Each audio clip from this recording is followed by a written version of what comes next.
దావీదు అంటాడు కదా, అయ్యా నీ పరిశుద్ధాత్మను నా యొద్ద నుండి తీసివేయొద్దయ్యా.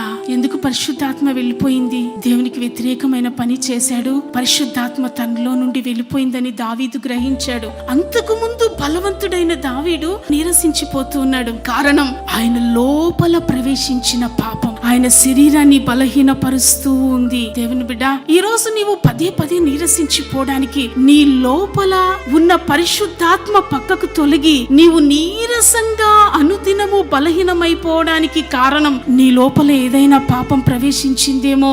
శుద్ధీకరించుకుందాం. పాపం నీవు బలంగా బ్రతకనియదు. పాపం నీ శరీరములో నీరసాన్ని తెచ్చి పెడుతుంది, నిన్ను బలహీనుడుగా మారుస్తుంది. ఆ పాపాన్ని తొలగించుకుంటే నీ అంత బలవంతులే ఈ లోకంలో ఉండరు. నిన్ను చూసిన శత్రువైన సాతానుకి వణుకును పుట్టించేది నీలో ఉన్నటువంటి పరిశుద్ధాత్మ శక్తి. Praise the lord.